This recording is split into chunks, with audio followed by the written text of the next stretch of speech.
அருட்பெருஞ்சோதி அருட்பெருஞ்சோதி தனிப்பெரும் கருணை அருட்பெருஞ்சோதி. எல்லா உயிர்களும் இன்புற்று வாழ்க, வள்ளல் மலரடி வாழ்க வாழ்க, கொல்லாபரதம் குவளை எல்லாம் ஓங்குக, நல்லோர் நினைத்த நலம் பெறுக, நன்றி நினைத்த எல்லோரும் வாழ்க இசைந்து. உலக மக்களே, அறிவார்ந்த அன்பர்களே, ஆண்மநேய ஒருமைப்பாடுடைய அன்பர்களே, இன்று ஒரு பொன்னான நாள், பிரபஞ்சமே வணங்கி போற்றக்கூடிய ஒரு நாள்.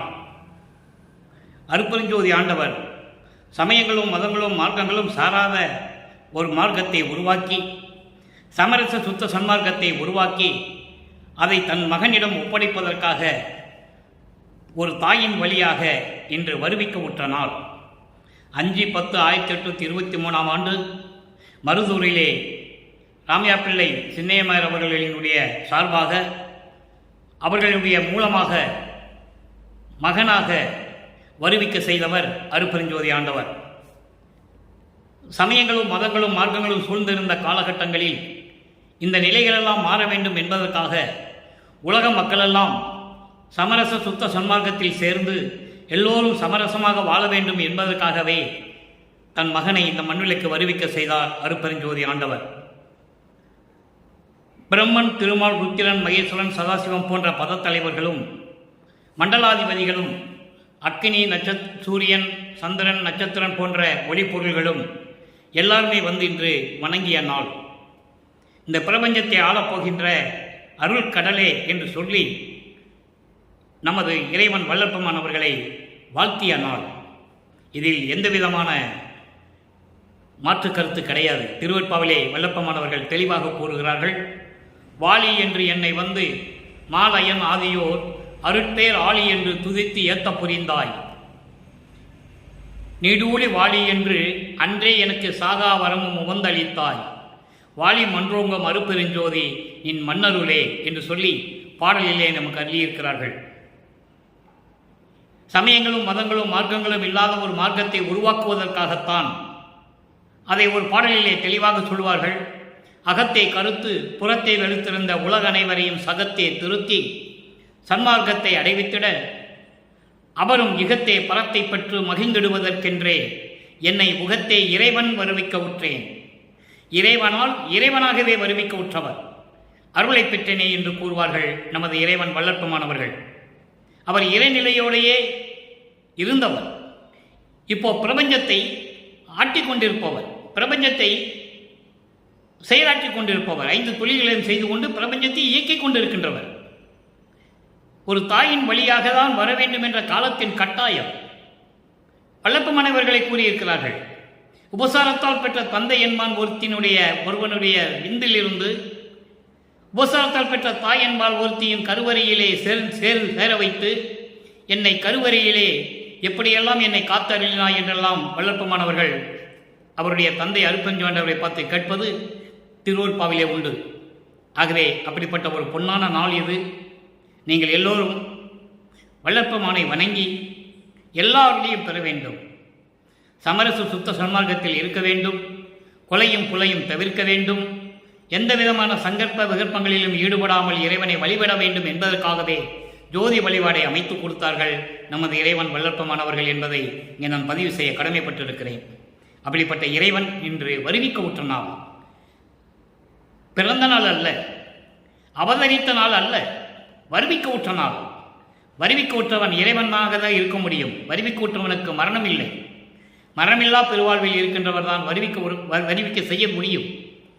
அப்படிப்பட்ட நிலையில் இருக்கும்போது வருவிக்க உற்ற ஆண்டிலிருந்து 9 ஆண்டுகள் வரையிலும் அவருக்கு மறைப்பு நிலை இருந்தது. மறைப்பு நிலை என்பது ஏன் இந்த மண்ணுக்கு வருவிக்க உற்றோம் என்ற நிலை அப்போ அவருக்கு தெரியாது. அந்த நிலையில் இருக்கும்போது அருட்பெருஞ்சோதி ஆண்டவர் தன் மகனை ஆட்கொண்டு மறைப்பு நிலையை நீக்குகிறார். மறைப்பு நிலையை நீக்கி பிறகு இவருக்கு ஞானம் பிறக்கிறது, பாடல் பாடக்கூடிய ஆற்றல் கிடைக்கிறது. ஆனால் உண்மை நிலை தெரியாது. ஆற்றல் வந்துவிட்டது. அதன் பிறகுதான் இவர் திருவொற்றியூர் செல்லுகிறார். அந்த நிலையைத்தான் இப்போ நாம் 3ஆம் திருமுறையிலே பார்த்து கொண்டிருக்கிறோம். இன்ப புகழ்ச்சி என்ற பதிகத்தில் இருக்கிற பாடலுடைய நிகழ்வுகளை எல்லாம் பார்த்து கொண்டிருக்கிறோம். ஆரம்ப கட்டங்களில் தியாகராஜ பெருமான் இவரை பார்த்த உடனே திருவழியாக ஓடுவதும் காட்சி கொடுத்து மறைவதும் இவர் நாரைகளையும் கிளிகளையும் தூது அனுப்பி இறைவனை பார்க்க வேண்டும் என்று சொல்லி அனுப்பியும் பதில் இல்லை. அதன் பிறகு வீட்டிலே அமர்ந்து கொள்கிறார். தியாகராஜ பெருமான் இவரை தேடி வருகிறார். இந்த நிலைகளெல்லாம் பார்த்து கொண்டிருக்கிறோம். அப்போ வல்லற்பெருமான் வருவிக்கு உற்றதிலிருந்து தன்னுடைய மறைப்பு நிலையில் இருந்ததே தவிர அப்பதான் அவர் சமயங்களையும் மதங்களையும் மார்க்கங்களையும் பற்றி கொண்டிருந்தார் என்பதுதான் உண்மை.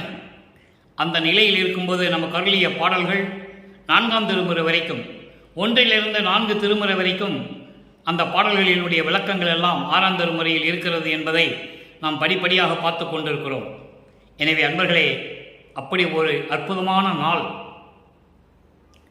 விண்ணுலகத்திலிருந்து மண்ணுலகிற்கு ஒரு இறைவன் வருவிக்க உற்ற நாள், ஒரு தாயின் வழியாக வருவிக்க உற்று சமயங்களையும் மதங்களையும் மார்க்கங்களையும் சாராது இருந்து சமரச சுத்த சன்மார்க்கத்தில் இருக்க வேண்டும் என்று மக்களுக்கு எடுத்து சொல்வதற்காக வருவிக்க உற்றவர் என்பதை நீங்கள் புரிந்து கொள்ள வேண்டும். அவர் இறைவனாகவே இறைவனால் வருவிக்க உற்றவர்.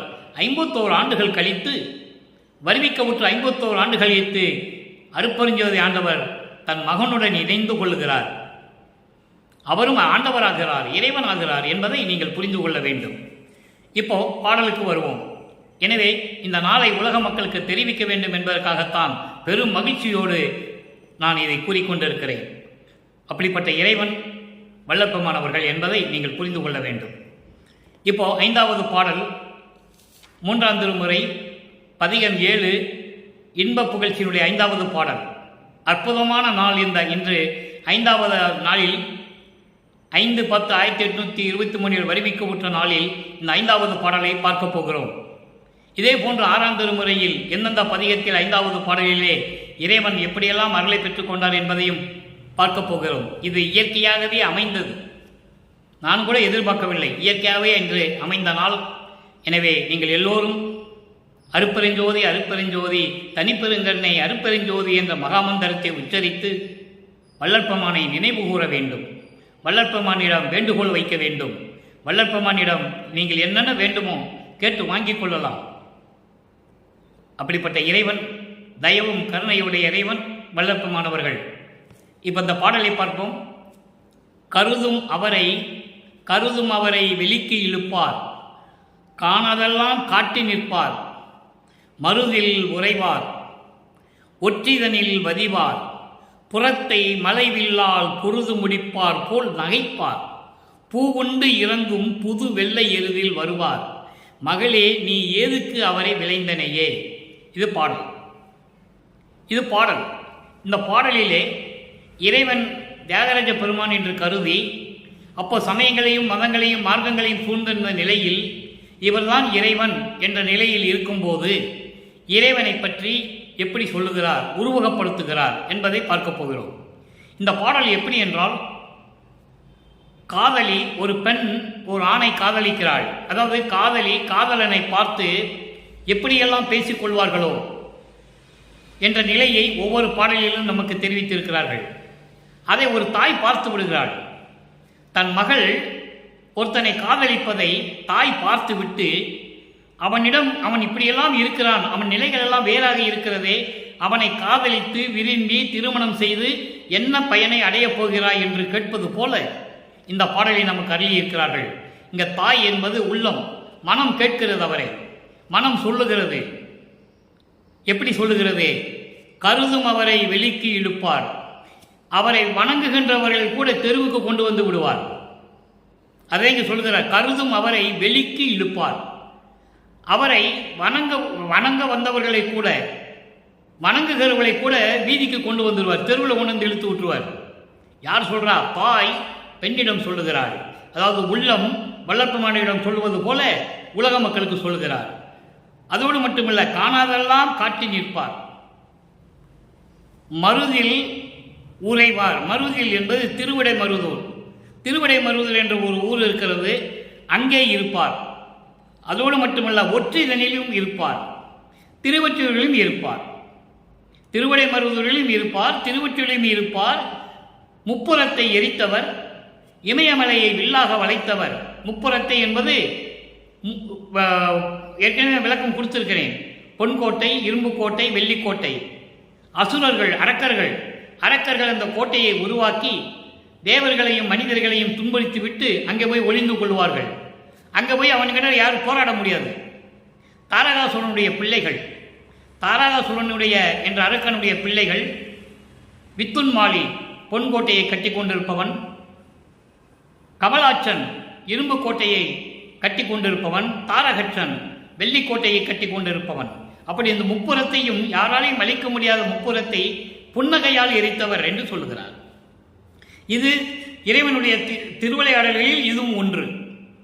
அதுபோன்றுதான் கலியுகத்துடைய அந்த 4 யுகங்களில் நடந்த திருவிளையாடல்களில் கலியுகத்தில் நடந்த கடைசி திருவிளையாடல் தான் அருட்பெருஞ்சோதி ஆண்டவர் தன் மகனை இந்த மண்ணுக்கு வருவிக்க செய்தது.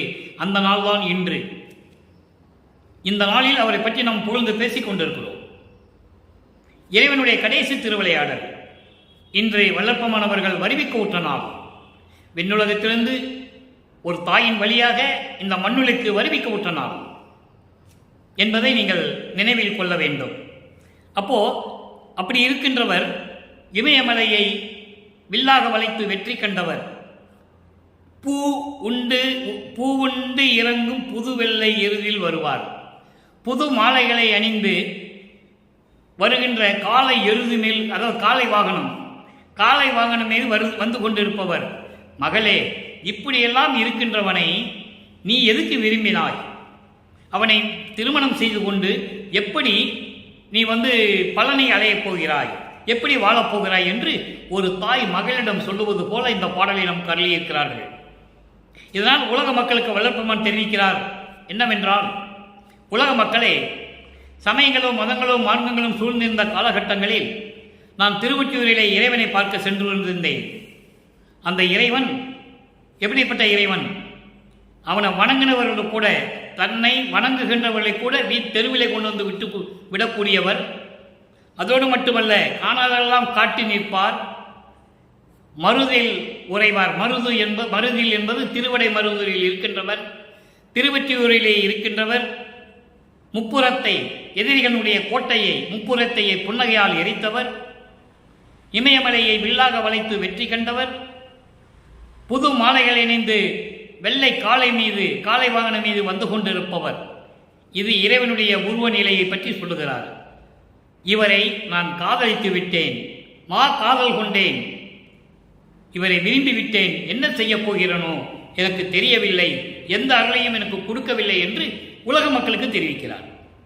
ஒரு தாய் மகளிடம் சொல்லுவது போல இந்த பாடலை உலக மக்களுக்கு தெரிவிக்கிறார். இப்போ இந்த சமயங்களும் மதங்களும் மார்க்கங்களும் சூழ்ந்திருந்த காலகட்டங்களில் எப்படியெல்லாம் இறைவனை வழிபட்டார் என்பதையும் அவருடைய மனநிலையையும் நாம் பார்த்து கொண்டிருக்கிறோம். இதே நிலைகள் மாறும்போது நிலை மாறுகிறது. வருவிக்கப்பட்ட 1ஆவது ஆண்டிலிருந்து இப்போ வல்லற்பமானவர்கள் இந்த மண்ணுக்கு வருவிக்க உற்று 201 ஆண்டுகள் நிறைவடைந்து விட்டது. 202வது ஆண்டு தொடங்கிவிட்டது. இன்றையிலிருந்து 202வது ஆண்டு தொடங்குகிறது. அப்போ இதுவரையிலும் சமயங்களும் மதங்களும் மார்க்கங்களும் இருந்தது எப்படியோ இதே போன்று 4 யுகங்களிலும் இருந்து கொண்டிருந்தது. சமயங்களை உருவாக்கினார்கள், மதங்களை உருவாக்கினார்கள், மார்க்கங்களை உருவாக்கினார்கள். அதற்கு ஏற்றபடி தங்கள் அறிவுக்கு எட்டியவரை, கற்பனையில் இருந்தவர்களை எல்லாம் உருவங்களாக அமைத்து, அந்த உருவங்களுக்கு ஏற்றபடி கோயில்களை அமைத்து, கோயில்களுக்கு ஏற்றபடி வழிபாடுகளை அமைத்து மக்களை வழிபட செய்து விட்டார்கள். இது நமது இறைவன் சொன்ன விளக்கம் திருவருட்பாவிலே உண்டு. இப்படியெல்லாம் மக்கள் வழிபட்டு கொண்டிருக்கிறார்கள், வழிபட்டு இருந்தார்கள், இருந்து கொண்டு இருக்கிறார்கள். இந்த நிலை மாற வேண்டும். எதிர்காலத்தில் இந்த நிலை மாற வேண்டும் என்பதற்காகத்தான் சமரச சுத்த சன்மார்க்கத்தை உருவாக்கி அதை தன் மகன் கையில் கொடுத்து இந்த உலக மக்களை திருத்த வேண்டும் என்பது வழிநடத்த வேண்டும். சமயங்களிலும் மதங்களிலும் மார்க்கங்களில் ஈடுபட்டு கொண்டு பல வேற்றுமைகளையும் முரண்பாடுகளையும் சண்டை சச்சரவுகளையும் எதிர்கொண்டு இருக்கிறார்கள் மக்கள். இவற்றையெல்லாம் ஒன்று திரட்டி ஒரே மார்க்கமான சமரச சுத்த சன்மார்க்கத்தில் இணைத்து அவர்களுக்கு நல்வழி காட்ட வேண்டும் என்பதற்காகவே வருவிக்க உற்றவர் இந்த அற்புதமான நாள். நண்பர்களே, அப்படிப்பட்ட இறைவன் வருவிக்க உற்ற நாள் இன்று. ஆன்ற சன்மார்க்கம் அறிபெற என்னைத்தான் ஈன்று இனிய அமுதளித்த நற்றாயேன்னு சொல்லுவார். யாரை பார்த்து? அருட்பெருஞ்சாண்டவர் பார்த்து சொல்லுவார், என்னை வழி நடத்துவதற்காகத்தான் என்னை ஈன்றாய் என்று சொல்லுவார். திருப்பாவை இன்னொரு இடத்தில் சொல்லுவார், நீயே என் தந்தை அருளுடையாய், என்னை நேர்ந்து பெற்ற தாயே என்று சொல்லுவார். இறைவனாகவே வருவிக்க உற்றவர். சாதாரணமாக ஒரு மானிடனாக குழந்தையாக பிறந்து மானிடனாக வாழ்ந்து அவர் மறையவில்லை. அவர் இறைவனுடைய குழந்தை, இறைவனாகவே ஒரு தாயின் வழியாக வருவிக்க உற்றவர். அதுதான் உண்மை. அப்போ இந்த நிலைகள் மாறும்போது சமரச சுத்த சன்மார்க்கத்தை பெற்ற பிறகு வருவிக்க 1ஆம் ஆண்டிலிருந்து அந்த 51 ஆண்டுகள் வரையும் 8 பிரித்து மகனுக்கு அருளை கொடுக்கிறார் இறைவன். இப்போ நம்ம 3ஆம் திருமுறையில் பார்க்குற பாடல் நமது இறைவன் வல்லப்பமானவர்கள் 3வது எட்டில் இருந்து கொண்டிருந்தார். 24 25ஆம் ஆண்டிலிருந்து 33 ஆண்டுகள் வரைக்கும் என்ன நடந்தது? அப்போதான் அந்த இறுதியில் தனக்கோடி அம்மையாருக்கு தாலி கட்டிய பிறகு, தாலி கட்டி அந்த அம்மாவுக்கு மோட்ச வீட்டை திறந்து காட்டிய பிறகு, நல்வழி காட்டிய பிறகு சமரச சுத்த சன்மார்க்கத்தை பெற்றுக்கொண்டுதான் சென்னையிலிருந்து கிளம்புகிறார். எங்கே கிளம்புறாரு? அவர் ஒன்றும் நடக்கணும்னு அவசியம் இல்லை. நினைச்ச இடத்துல இருப்பார். அண்டங்களை கடந்தவர், அண்டங்களை அப்பாலுக்கு அப்பால் கடந்து சென்று கொண்டிருப்பவர். உலக மக்களுக்காக, உலகியலுக்காக 51 ஆண்டுகளும் அப்படிதான் இருக்க வேண்டும் என்று அங்கேயே அருப்பஞ்சாண்டவிடம் சத்தியம் செய்தவர். பாட்டில் இருக்கு, என் வழக்கு உரைத்ததற்கு இருநிலத்து போல் வேடங்கட்டி இருத்திக்கொள்ளோ என்று சொல்லுவார். நான் சொல்ற வரைக்கும் நீ வேஷம் போட்டுட்டு தான் இந்த விண்ணுலகத்திலையும் மண்ணுலகத்திலையும் இருக்கணும் அப்படின்னு என் தந்தை அருப்பஞ்சாண்டர் சொன்னார்னு சொல்லுவார் பாட்டில். அப்போ அந்த நிலையில் இருந்து கொண்டு சமரச சுத்த சன்மார்க்கத்தை பெற்ற பிறகு நிலைகள் மாறுகின்றன, கோட்பாடுகள் மாறுகின்றன. அவர் எப்படி இறைவனை அருப்பெருஞ்சோதி என்று சொன்னார் என்பதையும், அருப்பெருஞ்சோதியிடம் எப்படியெல்லாம் முறையிட்டு அருளை பெற்றுக் கொண்டார் என்பதையும், சமயங்களிலும் மதங்களிலும் மார்க்கங்களிலும் போது எப்படியெல்லாம் துன்பப்பட்டார் என்பதையும் இப்போ நம்ம பார்க்க போகிறோம். நல்லா பார்த்துட்டு வாங்க. 6ஆம் திருமுறை பதிகம் 26 தற்போத இழப்பு. தற்போத இழப்பு, தற்போத இழப்பு என்பது தன்னுடைய உணர்வை இழந்து விடுகிறது. உணர்வை இழந்து விடுகிறது என்றால் மனம் அலைபாய்கிறது. சமயங்களிலும் மதங்களிலும் மார்களில் இருந்து கொண்டு மனம் எப்படி இருந்தது, அதன் பிறகு சுத்த சன்மார்க்கத்தை பெற்ற பிறகு அவருடைய மனம் எப்படி இருக்கிறது, இதெல்லாம் உலக மக்களுக்கு யாரும் தெரிவிக்கவில்லை. அதுதான் உண்மை. தெரிவித்தால் தானே, சொன்னால் தானே மக்களுக்கு புரியும். இப்ப பாருங்க, தற்போது இழப்பில் சொல்றாரு பாருங்க, நாடுகின்ற மறைகள் எல்லாம் நாம் அறியோம் என்று நானி உரைத்து அலமரவே. நானி உரைத்து அலமரவே, அதாவது உலகத்தில் சொல்லப்பட்ட வேதங்கள், ரிக்வேதம், யசுர்வேதம், சாமவேதம், அதர்வன வேதம், இந்த 4 வேதங்களும் இறைவனை பார்க்க முடியவில்லையே என்று வெட்கப்பட்டு கூனி குறுகி கலங்கி நின்று கொண்டிருக்கிறார்கள். யாரு? வேதங்கள் நின்று கொண்டிருக்கின்றன. இறைவனை பார்க்க முடியவில்லை. மகாதேவமலையிலே சொல்லுவார், உரித்திர பிரம்மர் விண்ணோர் வேந்தர் உருகரடர் சித்தர் யோகர் முனிவர் வானவர்கள் முற்றும் மனதால் தேடி கருத்தழிந்து தனித்தனியே சென்று வேதங்களை வினவ மற்றவையும் காணோம் என்று வருத்தமுட்டாங்குவரோடு புலமன் என்ற வஞ்சவெளியே இன்பமயமாம் தேவே என்று சொல்லுவார். வேதங்கள் மட்டுமில்லை, யாருமே இறைவனை பார்க்க முடியவில்லை. பின்னால் விளக்கம் நம்ம பார்க்க போறோம். அருள் விளக்க மாலையில் ஒரு விளக்கம் இருக்கு. அப்போ இந்த வேதங்கள் எல்லாம் இறைவனை பார்க்க முடியவில்லை என்று வெட்கப்பட்டு நாணி குறுகி கலங்கி நின்று கொண்டு இருக்க, நல்ல மணிமன்றில் ஆடுகின்ற சேவடி கண்டு ஆனந்த கடலில் ஆடும் அன்பர் போல் நமக்கும் அருள் கிடைத்தது. எனினும் வீடுகின்ற பிற சிறிதும் அறியாமல் இருக்க வேண்டுமென இருந்த என்னை வெளியில் இழுத்துவிட்டு வாடுகின்ற வகை புரிந்த விதியை நினைந்தையோ. இது ஒரே பொருள். அதாவது வேதங்கள் உன்னை பார்க்க முடியவில்லை என்று வெட்கப்பட்டு நாணி குறுகி அலைஞ்சி கலங்கி நின்று கொண்டிருக்க, நான் உன்னை சத்தியஞான சபையிலே பார்த்து ஆடுகின்ற சேவடியை பார்த்து, இங்கு ஆடுகின்ற சேவடி என்பதற்கு ஒரு சின்ன விளக்கம் தர காத்திருக்கிறேன். விளக்கங்கள் வந்து கொண்டே இருக்கும். ஆடும் சேவடி என்பது வலது காலை இடது காலை ஊன்றி வலது காலால் நடனமாடி காட்டியது. அது ஆடும் சேவடி. இடது காலை ஊன்றி வலது காலால் நடனமாடி காட்டியது, அதான் ஆடும் சேவடி. அந்த சேவடியை கண்டு நான் ஒரு சிறிதளவு அருள் கிடைத்தது என்று நான் ஆனந்த கடலில் இருக்கும்போது, இந்த ஆடும் சேவடி என்பதை இன்னொரு பாடலிலே வல்லப்பமானவர்கள் தெளிவாக நமக்கு அருளியிருப்பார்கள். ஆடும் சேவடிக்கே ஆளானேன், மாளாத யாக்கை பெற்றேன், கூடுகின்ற சன்மார்க்க சங்க நடுவிருந்தேன், குலாவுகின்றேன். எப்படி அருமையாக சொல்லுவார். அதான் இங்கே சொல்றாரு, ஆடும் சேவடி கண்டு ஆனந்த கடலில், அந்த ஆனந்த கடலில் ஆடும் அன்பர் போல் நமக்கும் அருள் கிடைத்தது. சுத்த சன்மார்க்கத்தை சேர்ந்த அன்பர்களுக்கு எப்படி அருள் கிடைத்ததோ அதுபோல நமக்கும் கிடைத்தது என்று எண்ணி, இது யாருக்கும் தெரியக்கூடாது என்பதற்காக, வேறு வெளியாளுக்கு தெரியக்கூடாது என்பதற்காக பொறாமையில் இருக்கின்றவர்கள், பழி சொல்லுகின்றவர்கள், நல்ல உணர்வு இல்லாதவர்கள், இவர்களுக்கெல்லாம் தெரியக்கூடாது என்பதற்காக நான் சும்மா தானே இருந்தேன், நமக்கு எதுக்கு வம்பன்னு நான் சும்மா இருந்தேன். ஆனால் நீ என்ன பண்ண, வீட்டுக்குள்ளே இருந்த என்னை தூக்கி வெளியில் தெருவுக்கு கொண்டு வந்துட்டேன். எவ்வளோ அற்புதமாக சொல்கிறார் பாருங்க. வீட்டுக்குள்ளே இருந்த என்னை வீடுகின்ற பிற சிறிதும் அறியாமல் இருக்க வேண்டுமென இருந்த நான் சும்மா, நமக்கு எதுக்கு வம்பு, நம்ம சும்மா இருந்துட்டு போயிடலாமே அப்படின்னு நினச்சி இருக்க, என்னை வெளியிலே இழுத்து தெருவுக்கு கொண்டு வந்து என்னை வாட்டுகின்ற வகை புரிந்த விதியை நினைந்தனையோ. நினைச்சு பார்த்தியா நீயே? விதி எப்படி விளையாடுதுன்னு நீ நினைச்சு பார்த்தியா? மனம் அலைபாய்கின்றது, அதான் தற்போத இழப்புன்னு சொல்ற. மனம் அலைபாய்கின்றதுக்கான் மன்றில் நடத்த அரசே, சத்தியஞான சபையிலே அருள் நடனம் செய்து கொண்டு அருளாட்சி செய்து கொண்டிருக்கின்ற எனது தந்தையே, அருட்பெருஞ்சோதியே, என் மனம் அலைபாய்கிறதே, நான் என்ன செய்வது? நான் சும்மா தானே இருந்தேன். இந்த சமயங்களிலும் மதங்களிலும் மார்க்கங்களில் சார்ந்து கொண்டிருந்த போது நான் எப்படியெல்லாம் துன்பப்பட்டேன். வேதங்கள்லாம் உன்னை பார்க்க முடியாதுன்னு கலங்கி நிற்க அலைமறவே என்று சொல்கிறார்.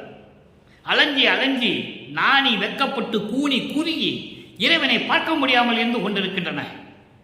நமக்கு நல்ல மணிமன்றில் சத்தியஞான சபையிலே ஆடும் சேவடியை கண்டு அன்பர்கள் சந்தோஷப்படுவது போல நமக்கும் அருள் கிடைத்தது என்று சொல்லி நான் சும்மா தானே இருந்தேன். என்னை கொண்டு வந்து தெருவில் இழுத்து விட்ட கடைசியில். அப்போ என்ன நடக்க போகுது? இது விதின்னு சொல்கிறதா? இது என்ன நினைச்சுக்கிறது? நான் மனம் அலை பாய்கின்றது அரசே, மண்டில் நடத்த என்று சொல்லி இந்த பாடலை நமக்கு அருளி இருக்கிறார்கள். அடுத்த ஒரு பதிகம் 28 அபயத்திறன் 25வது பாடல். 25வது பாடல் அங்கே இருக்கின்ற 5வது பாடலுக்கு 3ஆம் திருமுறைக்கு 5வது பாடலுக்கு இங்கு சொல்றார் பாருங்க அன்பர்களே. இந்த பாடல் ரொம்ப முக்கியம். வல்லப்பமான்கள் வருவிக்க உற்று மாணவர்கள் எல்லாம் வாழ்த்தி, முனிவர்களும் சித்தர்களும் சத்தர்களும் சக்திகளும் வாழ்த்திய நாள் இன்று. அவர் இறைவனாகவே வந்து இறைவனாகவே இருந்து கொண்டிருக்கின்றவர். அப்படிப்பட்ட ஒரு அருமையான நாளில் இந்த பாடலை நாம் பார்த்து கொண்டிருக்கிறோம். நன்றாக கவனிங்க. கொலை பல புரிந்தே புலை நுகர்ந்து இருந்தேன்.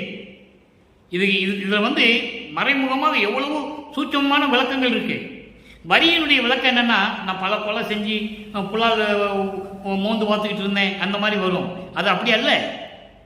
கொலை பல புரிந்தே புலை நுகர்ந்து இருந்தேன், கோடு ஒரு குரங்கில் குதித்தே அலைதரும் மனத்தேன், அறிவிலேன் எல்லாம் அறிந்தவன் போல் பிறருக்கு உரைத்தேன், மலை ஒரு சமயவலை மறை ஒரு சமயவலை அகப்பட்டே மயங்கிய மதியினேன், நல்லோர் நலையல எனவே திரிந்தனன் எனினும் உனையே நம்பினேன் கைவிடல் எனையே. நான் மதங்களையும் சமயங்களையும் மார்க்கங்களையும் விட்டுட்டு வெளியே வரும்போது வா மகனே என்று சொன்னாய், நானும் விட்டு வந்து விட்டேன். அதற்காக தானே நீ என்னை வருவிக்க விட்டாய் என்று நான் தெரிந்து கொண்டேன். ஆனால் அப்படி சிறிதளவு நான் உன்னுடைய அருளை பார்த்த பிறகு கூட என்னை தெருவில் கொண்டு வந்து விட்டுட்டேன். அதோடு மட்டுமல்ல, இந்த பல உயிர்களை கொன்று, அதான் இந்த பாடலுடைய விளக்கம் பார்க்க போகிறோம். அபயத்திறன்ல கொலை பல புரிந்தே புலை நுகர்ந்து இருந்தேன். அதாவது பல கொலைகளை செஞ்சு பல உயிர்களை கொன்று அந்த பிணத்தை, அந்த உடம்பை, அந்த மாமிசத்தை சாப்பிடுகின்ற மக்களோட கூட்டத்தில் இருந்து கொண்டு என்னை இருக்க வைத்தாய். அந்த மக்களோட மக்களாக தான் நானும் இருந்தேன். அப்போ அந்த மக்கள்கள் இதையெல்லாம் செய்யும் போது நான் எந்த மனநிலையில் இருந்தேன் தெரியுமா? கலங்கி இருந்தேன் என்று சொல்லுகிறார். கொலை பல புரிந்து புலை நுகர்ந்து இருந்தேன். பல கொலைகளை செய்து இந்த மாமிசத்தை உண்ணக்கூடிய அந்த மக்கள் கூட்டம் இருக்கிறதே, அந்த மக்களை பார்த்து அந்த கூட்டத்தில் இருந்து கொண்டு நான் எப்படி மனம் கலங்கி கொண்டு இருந்தேன் தெரியுமா என்று சொல்லுகிறார். மனம் கலங்கி கொண்டு இருந்தேன். கோடு ஒரு குரங்கில் குதித்தே அலைதரும் மனத்தேன், கோடு ஊறு குரங்கில் என்ன? கோடு ஊறு என்பது மரக்கிளைகளில் தாவிக் கொண்டிருக்கின்ற குரங்கு போன்று இந்த மனநிலையில் நான் அலைந்து கொண்டிருந்தேன். இந்த மனத்தை தான் குரங்கு என்று சொல்லுவார், மனக்குரங்கு என்று சொல்லுவார். ஏன்னா மனதை குரங்கு தான் ஒப்பிட முடியும். மனம் அலை வாய்ப்படுது, குதிச்சு குதிச்சு ஓடிக்கிட்டே இருக்கும். ஒரு நிமிஷத்தில் ஒரு இடத்துல இருக்காது. ஒன்று நினைப்போம், மனசு ஒன்று நினைக்கும், அதுக்கப்புறம் ஒரு நிமிஷத்தில் இன்னொன்று நினைக்கும். அப்போ குரங்கு போல தாவி தாவி சொல்லக்கூடிய அந்த மனநிலையில் நான் அலைந்து கொண்டிருந்தேன். அறிவில்லாமல் இருந்தேன். எல்லாம் அறிந்தவன் போல் மற்றவரிடம் பேசிக் கொண்டிருப்பேன். எப்போ இந்த சமயங்களையும் மதங்களையும் மார்க்கங்களையும் சார்ந்த போது எனக்கு எல்லாம் தெரிந்தது போல மற்றவர்களிடம் நான் பேசிக் கொண்டிருப்பேன். மலை ஒரு சமய வலை அகப்பட்டு தெளிவாக சொல்றாரு. மலை உரு என்பது மாயைகளையும் மயக்கங்களையும் இந்த உலக ஆசைகளையும் கொண்ட மண்ணாசை, பெண்ணாசை, பொன்னாசை, இப்படி எல்லா ஆசைகளும் மாயைகளும் மயக்கங்களும் உள்ள சமய வலையில் சிக்கிக்கிட்டேன். சமய வலையில் சிக்கிக்கிட்டு நான் மயங்கியதெல்லாம் அறிவை இழந்து விட்டேன். நான் மயங்கிய போது மதியினேன், எனக்கு அறிவில்லை. அதை தான் அற்ப அறிவு என்று சொல்லுவார்.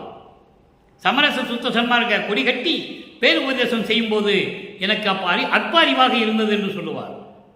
நான் சமயங்களிலும் மதங்களிலும் மார்க்கங்களில் பற்றுக்கொண்டு இருந்தது உண்மைதான். ஆனால் அப்போ எனக்கு அற்ப அறிவாக இருந்தது என்று சொல்லுவார். அந்த அற்ப அறிவு என்பது மறைப்பு நிலை. மண்ணுலையிலே இறைவனாக வருவிக்க உற்று மறைப்பு நிலை இருந்தது. நல்லோர் நலையல எனவே தெரிந்தனர். நல்லவங்கள்லாம் இந்த பெரியவர்கள், உலகத்தில் இருக்கின்ற இந்த பெரியவர்கள்லாம் இவன் நல்லவன் இல்லையே, இவன் கெட்டவன் ஆயிற்று என்று சொல்லுகின்ற அளவுக்கு நான் தெரிந்து கொண்டிருந்தேன். இருந்தாலும் உன்னையே நம்பினேன், கைவிடேல் என்னையே. இவ்வளவு அற்புதமான பாடல்களெல்லாம் இருக்கிறது நண்பர்களே. இன்று நமது இறைவன் வருவிக்க விட்ட நாள். எவ்வளவு அற்புதமான நாள் பாருங்க. சொல்ல சொல்ல மனசு அப்படியே பூரிப்பார்க்கும், ஆனந்த கண்ணீர் வரும். இப்படிப்பட்ட இறைவனை மக்கள் இழந்து நினைத்து கூட பார்க்க மாட்டார்கள். கூட இருந்தவர்களும் இழந்து விட்டார்கள். யாரும் கூட போகலையே. நானும் உங்க கூட வந்து போயிருக்கலாமே, போகல. அவரை இறைவன் என்று யாருமே நினைக்கவில்லை. அடுத்து பாருங்க, 37வது பதிகம் அருள் விளக்க மாலை 5வது பாடல். 3ஆம் திருமுறையிலே இன்பப் புகழ்ச்சியில் இருக்கின்ற 5வது பாடலுக்கு அருள் விளக்க மாலை 6ஆம் திருமுறையிலே 5வது பாடல். மனம் இழைத்து வாடிய போது என் எதிரே கிடைத்து வாட்டமெல்லாம் தவித்து எனக்கு வாழ்வு அளித்த பதியே. எப்படி சமயங்களிலும் மதங்களிலும் மார்க்கங்களில் ஈடுபட்டு மனம் துன்பப்பட்டு துயரப்பட்டு இந்த மனம் இழைத்து வாடிய போதெல்லாம் என் எதிரே வந்து என் வாட்டத்தை நீக்கி எனக்கு வாழ்வளித்த பதியே, எனக்கு நல் வாழ்வளித்த அருப்பெருஞ்சோதி ஆண்டவரே, கடவுளே என்று சொல்லுகிறார். சினமுகத்தார் தம்மை கண்டு திகைத்த பொழுது அவரை சிரித்த முகத்தவராக்கி எனக்கு அளித்த சிவமே. சினத்த முகத்தவர், கோபமோடு இருக்கிறவங்க யாரு? சமயங்களிலும் மதங்களில் மார்க்கங்களில் பற்றி கொண்டு அமைதி இல்லாமல் இருப்பது, அடக்கம் இல்லாமல் இருப்பது, ஆணவம் இல்லாமல் இருப்பது, இப்படியெல்லாம் இருக்கின்றவங்க யாருன்னா சுத்த சன்மார்க்கத்தை சேர்ந்தவங்க தான். அவங்க ஆணவம் இருக்காது, செருக்கு இருக்காது, என்ன அகங்காரம் இருக்காது. அவனுக்கு தெரியும், சுத்த சன்மார்க்கத்தை சேர்ந்தவனுக்கு தெரியும், தயவும் கருணையோடு தான் இருப்பான். ஆனால் மற்றவர்கள் சினமுகத்தை கண்டு கோபமாக இருக்கிறவர்களை பார்த்து நான் திகைத்து கொண்டிருந்த போது அவர்களையே நீ திருத்தி சிரித்த முகவராக்கி எனக்கு கொடுத்த பதியே இறைவனே என்று சொல்லுகிறார், சிவமே என்று சொல்லுகிறார். சிவம் என்றால் அருப்பெருஞ்சோதி. சிவன் வேறு, சிவம் வேறு, ஞானம் வேறு, மெஞ்ஞானம் வேறு. அடுத்து பாருங்க, சொல்றாரு, அனமுகைத்தான் அறிமுதலோர் துருவி நிற்க எனக்கே அடிமுடிகள் காட்டிவித்து அடிமை கொண்ட பதியே. அங்கே இதுக்கு முன்ன முதல் பாடலாம் பார்த்தோம். நம்ம மறைகள் எல்லாம் பார்க்காம இறைவனை பார்க்க முடியாமல் வெக்கப்பட்டு நாணி குறுகி இருக்கின்றன என்று சொன்னார். இங்கே அனமுகத்தானும் அறிமுதலோரும் துருவி நிற்க எனக்கே அடிமுடிகள் காட்டிவித்து அடிமை கொண்ட பதியே என்று சொல்லுவார். அனமுகைத்தான் என்பது அன்னப்பறவையை வாகனமாக உடைய பிரம்மன். அரி என்பது திருமால்.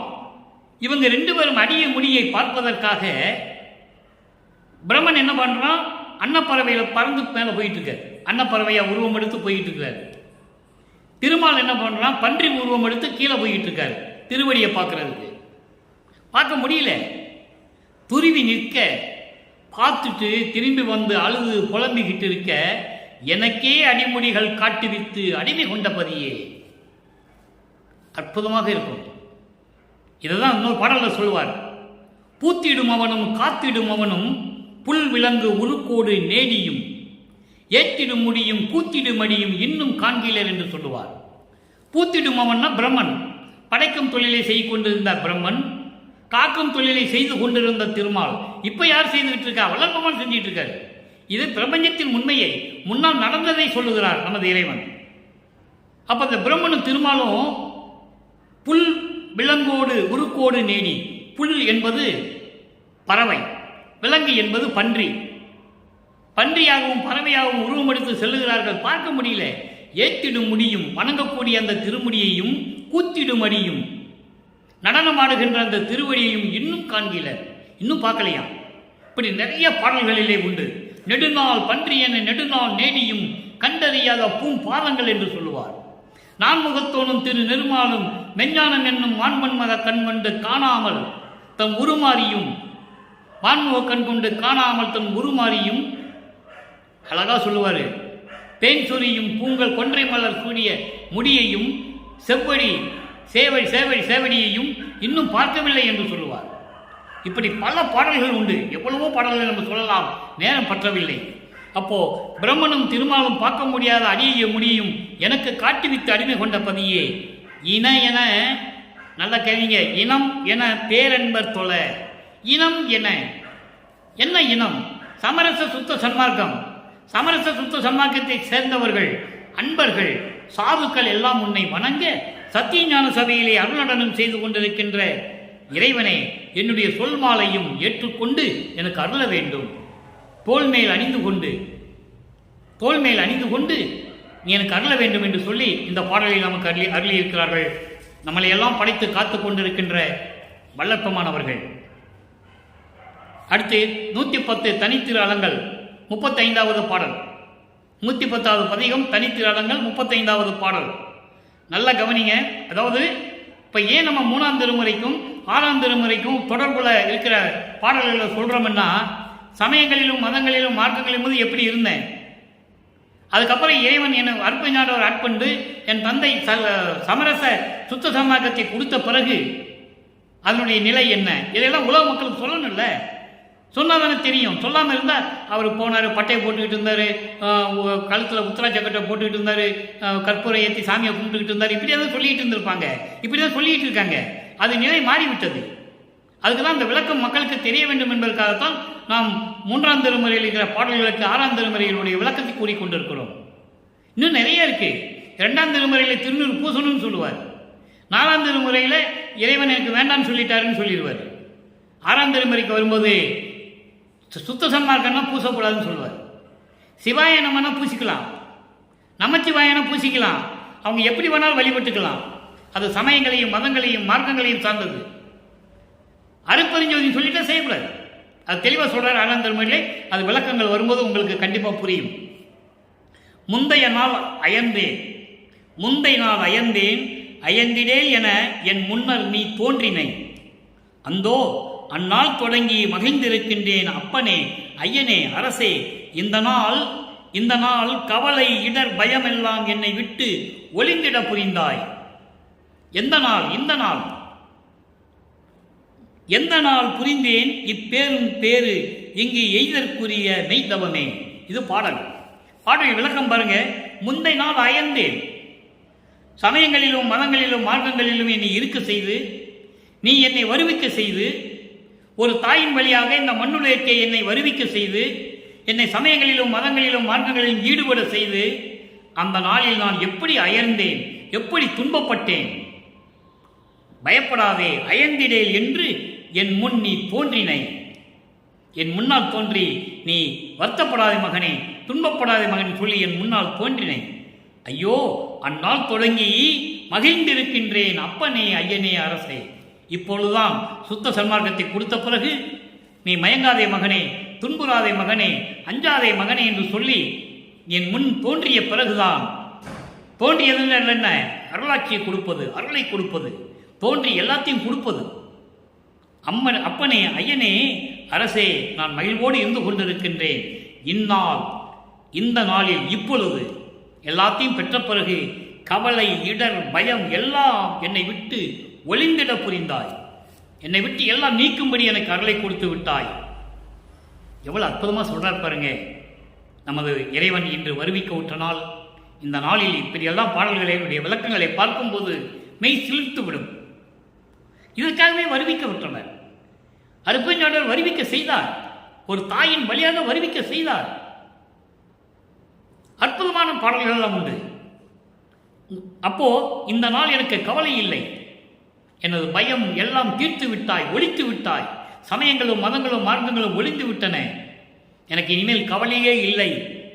எந்த நாள் புரிந்தேன் இப்பெரும் பேறு இங்கு எய்தற்குரிய மெய்தவமே. இப்படியெல்லாம் என்னை விட்டு நீங்குவதற்கு இந்த 4 யுகங்களிலும் எந்த யுகத்தில் என்ன உண்மையான தவம் செய்தேன் என்று எனக்கே தெரியவில்லை.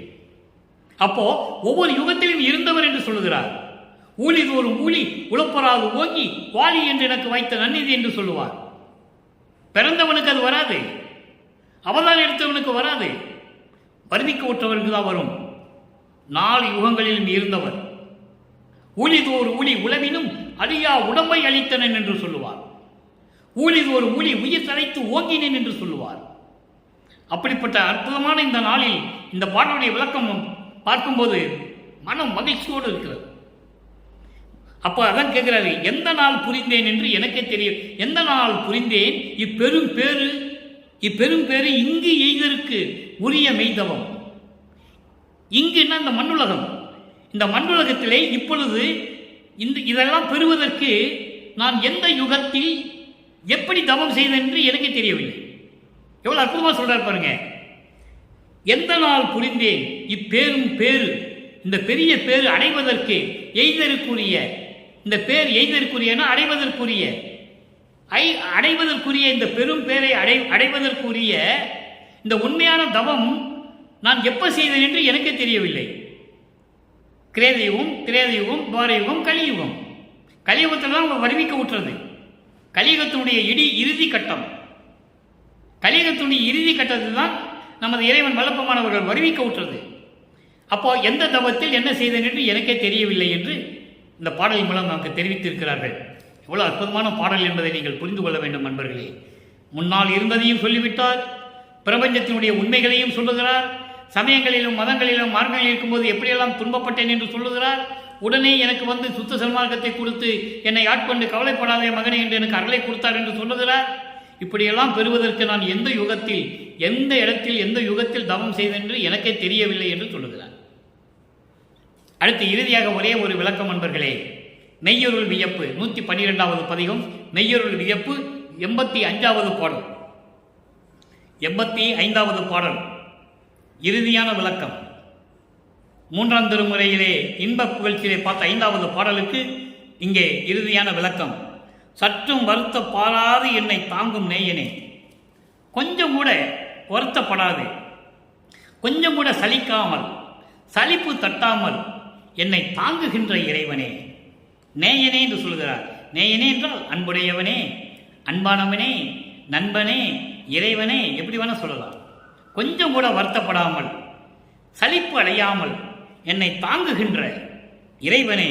தாங்குகின்றன என்ன? எனக்கு எல்லா அருளையும் கொடுத்து பிரபஞ்சத்தை இயக்குவாயாக என்று எனக்கு கட்டளையிட்ட இறைவனே. அதான் தாங்குகிறதுன்னு சொல்றேன். நான் தான் என்று பிரிதற்கு அறிய தரத்து நேயனே. பின்னால் சொல்லிட்டாரா, நான் தான் என்று இல்லாமல், அதாவது நானும் இறைவனும் என்று தனித்தனியாக பிரிக்க முடியாத அளவிற்கு ஒன்றாக இருக்கக்கூடிய அந்த தன்மை தரத்து நேயனே என்று சொல்கிறார். அந்த அருள் தன்மையோடு இருக்கின்ற எனது அன்புடைய இறைவனே, என் நண்பனே என்று சொல்லுகிறார். நான் தானானான், தான் நானானான், நானும் தானுமானோம் என்று சொல்லுவார். நிறைய இடங்கள் உண்டு. தான் பெற்ற அருளை, உடல் பொருள் ஆவியை எனக்கு கொடுத்தார் என்று சொல்லுவார். நான் அவனுக்கு கொடுத்தேன் என்று சொல்லுவார். இவன் இவனே அவன் என்று சொல்லுவார். அற்புதமாக இருக்கும். இவனே அவன் என்று சொல்லுவார். என்ன, நான் இறைவனால் வருவிக்கப்பட்ட இவன், இந்த மண்ணுலகிலே இருக்கின்ற இவன் அவனாகிவிட்டேன், அருட்பெருஞ்சோதி ஆகிவிட்டேன் என்று சொல்லுவார். யாரும் இந்த பிரபஞ்சத்தில் சொன்னதில்லை. நான் அவனாகிவிட்டேன் தெளிவாக சொல்லுவார். இவனே அவன் என்று சொல்லுவார். 6ஆம் திருமுறையிலே உண்டு. அப்போ நான் தான் என்று பிரிதற்கு அரிய தரத்தின் நேயனே. அடுத்து சொல்றார் பாருங்க, முற்றும் தனதை எனக்கு கொடுத்து முயங்கும் நேயனே. முற்றும் தனதை முழுவதுமாக தன்னிடமிருந்த எல்லா ஆற்றலையும், இந்த பிரபஞ்சத்தை இயக்கக்கூடிய அருளாற்றல் அத்தனையும், தனி திருசெங்கோலாட்சி கொடுத்ததையும் எல்லாவற்றையும் எனக்கு கொடுத்து முயங்கும் நேயனே, என்னோடு கலந்து கொண்டு அருளும் நேயனே. என்னோடு கலந்து கொள்வது, அதாவது முயங்கும் என்றால் கலந்து கொள்வது. ஆக எல்லாவற்றையும் கொடுத்து மட்டுமல்லாமல் என்னோடு கலந்து கொண்டதுன்னு சொல்றார். இவர் போய் அற்பஞ்சோண்டவரை கலந்துக்கல. நல்லா புரிஞ்சுக்கணும் நீங்க. தந்தை மகனோடு கலந்து கொண்டு இறைவனாக்குகிறார் மகனை. அது தந்தை மகனு காட்டும் உதவி, மகன் தந்தை காட்டும் உதவி. என்னது? இறைவன் ஒருவனே, அவன்தான் அருட்பெருஞ்சோதி என்று சொல்லுங்கள் என்றார். இது மகன் தந்தை காட்டும் உதவி. சமரச சுத்த சன்மார்க்கத்தை நிறைவேற்றி கொடுத்தது தந்தை மகனுக்கு கொடுத்தது, மகன் தந்தைக்கு கொடுத்தது. அதான் முற்றும் தனதை எனக்கு கொடுத்து முயங்கும் நேயனே. முன்னே நான் செய்த தவத்தால் எனக்குள் முளைத்த நேயனே. 4 யுகங்களிலே நான் செய்த தவத்தினால், முன்னே நான் செய்த தவம் என்றால் என்ன? 4 யுகங்கள், கிரேதயுகம், திரேதயுகம், துவாரயுகம், கலியுகம். 4 யுகங்களிலுமே நான் செய்த தவத்தால் எனக்குள் முளைத்த நேயனே. எனக்குள் இருந்து கொண்டு, என் உள்ளத்தில் இருந்து கொண்டு விளங்கி கொண்டிருக்கின்ற இறைவனே என்று சொல்லி அற்புதமாக இந்த பாடலை அருளியிருக்கிறார்கள் நமது இறைவன் வல்லற்பமானவர்கள். எனவே அன்பர்களே, உலக மக்களே, இன்று நமது இறைவன் விண்ணுலகிலே இருந்து மண்ணுலகிற்கு சமரச சுத்த சன்மார்க்க சங்கத்தை மக்களிடம் சொல்லுவதற்காக, எல்லாவற்றையும் எல்லா மக்களையும் ஒன்றாக இணைத்து சங்கத்தில் சேர்ப்பதற்காக ஒரு தாயின் வழியாக இந்த மண்ணுலைக்கு வருவிக்க விட்டவர் என்பதை சொல்லிக் கொள்வதில் பெரும் மகிழ்ச்சி அடைகிறேன். எனவே இந்த நாளில் இறைவனை வணங்கி கொலையும் புலையும் தவிர்த்து சமரச சுத்த சன்மார்க்கத்தில் இருந்து கொண்டு எந்த விதமான சமயங்களிலும் மதங்களிலும் மாற்றங்களில் ஈடுபடாமல், சங்கற்ப விகற்பங்களில் ஈடுபடாமல் இறைவனை வழிபட்டு இறைவனுடைய அருளையும் செல்வங்களையும் எல்லாம் பெற்றுக்கொண்டு நோயற்ற வாழ்வில் இந்த வையகத்திலே நீங்கள் வாழ்வாங்கு வாழ வேண்டும் என்று இறைவனுடைய தயவாடையும் கருணையாலையும் கூறிக்கொண்டு இந்த வள்ளலார் ஒளியன் விடைபெறுகிறேன். மீண்டும் நாளை சந்திப்போம். நன்றி, வணக்கம். அருட்பெருஞ்சோதி, அருட்பெருஞ்சோதி, தனிப்பெரும் கருணை அருட்பெருஞ்சோதி.